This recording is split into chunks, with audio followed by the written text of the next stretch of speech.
The Afro-Argentines are black immigrants from Africa who were enslaved in Argentina in the 18th century.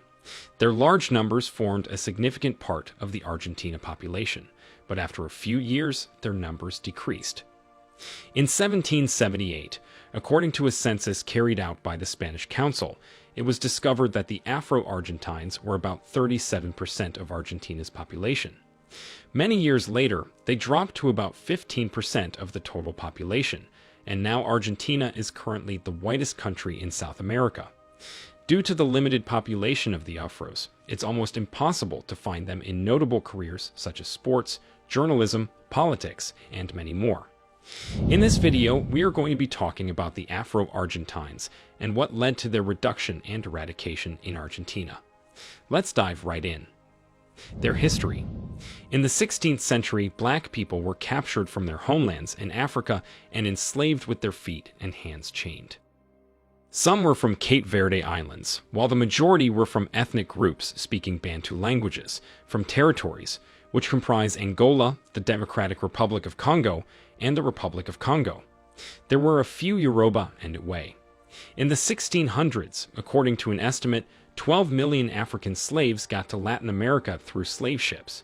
But while passing through the Atlantic, about 10 to 15% of the captured slaves died, and many more died during the process of enslavement while traveling through the interior part of Africa. There's a record of about 40 deaths for every 100 slaves who successfully reached the New World. Some of these black men were captured and taken to Buenos Aires, which is the capital of Argentina. Their main commercial activity at the time was trading slaves for money. The slaves were forced to work in agriculture, livestock, domestic activities, and crafts. In urban areas, most slaves made handicrafts for sale, while the revenues earned went to their masters' pockets.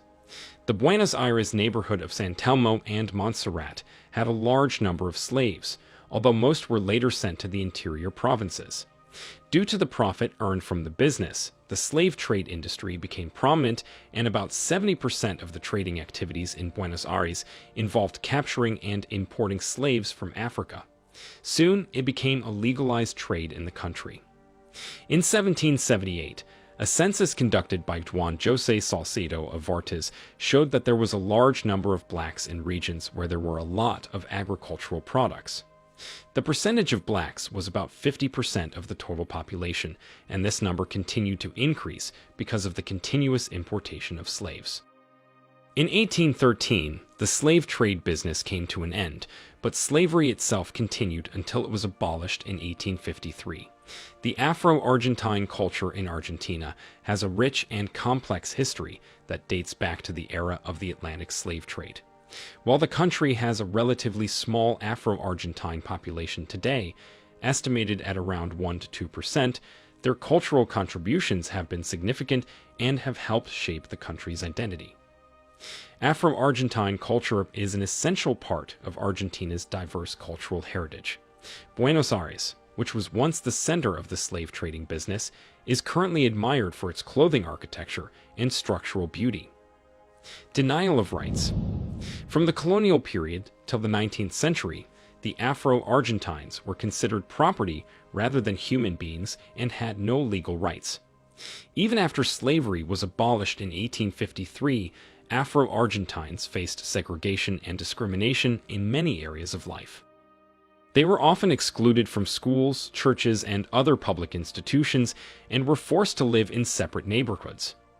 Afro-Argentines were often excluded from well-paying jobs and were forced to work in menial or low-paying occupations. They also faced discrimination in hiring and promotion. They were often excluded from political participation and had little representation in government. They were also denied the right to vote until 1912. Many Afro-Argentines lost their land and property due to discriminatory laws and practices.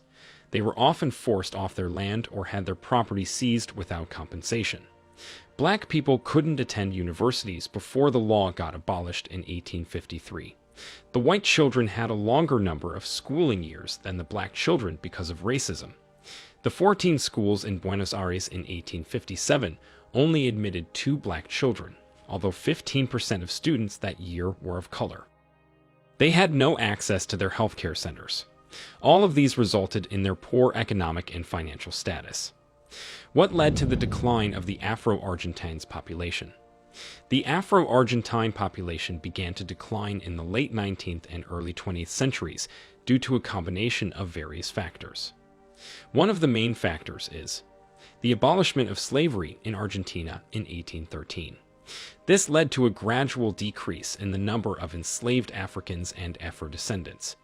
Its decrease was a result of an absence of a legal mechanism for importing new African slaves into the country, hence limiting the growth of the Afro-Argentine population. The Afro-Argentines and Argentines War also reduced the black population. A war broke out in 1810, and the Argentines fought for their independence. In 1816, they finally got their independence from Spain. However, the black men who were slaves during the war were forced to fight at the battlefronts. This led to a large death casualty of the black population. They might have assisted in fighting for independence, but the Argentines also used it as a way of reducing the population of blacks in their country. Maria Remedios del Val was one of the notable slave soldiers who fought during the war, alongside her husband and children. She fought in several battles and was known as Madre de la Patria, meaning Mother of the Nation, for her bravery and dedication to the cause. However, she lost her husband and son in the war and died of poverty in 1847. Another notable slave is Jacinto Ventura de Molina.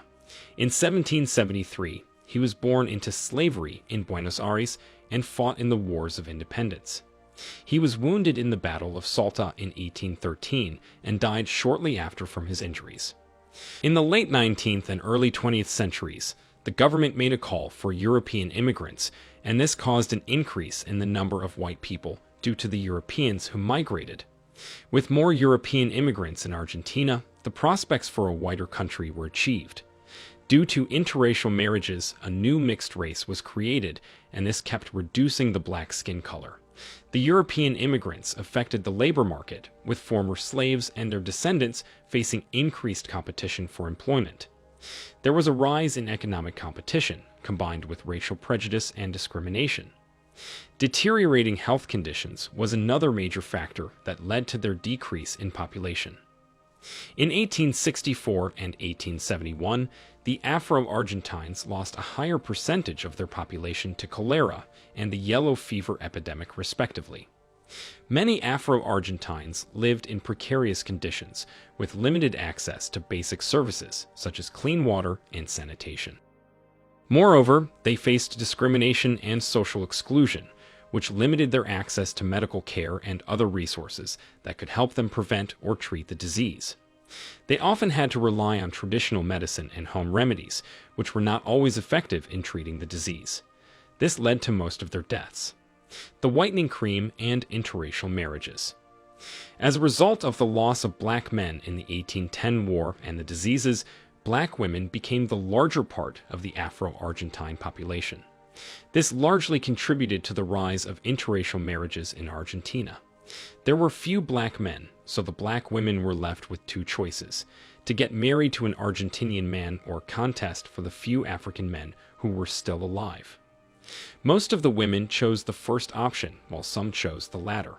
These Afro-Argentines sought interracial marriages to climb up the social ladder because they felt they had no other alternative in the face of discrimination they got.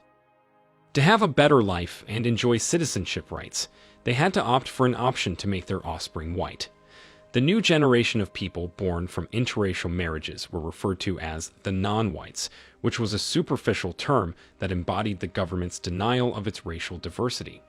If Argentina's current population were to be studied, it would be noticed that the non-whites population is higher than both the pure blacks and the whites population. Interracial marriages functioned like a whitening cream. Accompanied by the whitening was a loss in their black identity, not just in genetic makeup and skin color, but in consciousness as well. About 90% of the people in Argentina today, who are identified to be white, is proof that many Argentines are ignorant of their ancestry to the extent that they really can't tell if they are indeed white, or they are descendants of Afro-Argentines. All of these factors contributed to the marginalization and eventual disappearance of the Afro-Argentine community. Today, Afro-Argentines make up a very small percentage of the overall population, estimated to be around 1% or less, and their cultural and historical contributions to Argentina are often overlooked and underrepresented. Afro-Argentines today. The masked ethical demarcation that has assured Argentina's erasure of its black history is astounding. As the lives of Afro-Argentines were lost, the black knowledge and the black accounts also got lost in history. In recent times, due to the effect of the re-emergence of the black community in the 20th century, the Afro-Argentines continually fought to bring back their histories by telling their stories to people. They have also created black associations such as the Grupo Cultural Afro, SOS Racismo, and most importantly, the Africa Viva group, which was innovated by Paca La Madrid. These groups have helped to revitalize people's interest in the African heritage of Argentina. There are also the Afro-Uruguayan and Afro-Brazilian settlers who helped to expand the African culture in Argentina. On 9 October 2006, the Forum of African Descent and Africans in Argentina was created to promote its social and artistic pluralism, a fight against the demarcation of the black population in the country. The National Institute Against Demarcation INADI is the public body that is responsible for combating demarcation and racism. In 2021, the Argentine government created a community, which is known as the Afro-Argentine Community Federal Advisory Council. The community comprises prominent Afro-Argentine activists and scholars. A memorable feat was achieved when November 8 was assigned by the Argentine legislation to celebrate Maria Remedios del Val, the female Afro-Argentine soldier who fought for Argentina during the Argentine War of Independence in the 1800th century. Since 2013, November 8 has officially been pertained to as the public day of the Afro-Argentines, and its African culture has served as a day when Argentina revisits and celebrates its roots. But yet, the question of whether Argentina is truly a white country or not continues to persist. This question does not fit into a black or white structure, but one thing is certain. White Argentina found it quite difficult to completely eradicate the black Argentines in its libraries, which is a good thing, most especially for the Afro-Argentines who had bravely fought for the country's freedom. We have come to the end of this video. What do you think of the Afro-Argentines? Do you think they deserve top positions in Argentina? Let us know in the comments section. And do not forget to turn on notifications so you get notified whenever we upload interesting content like this. Thank you and see you in our next video.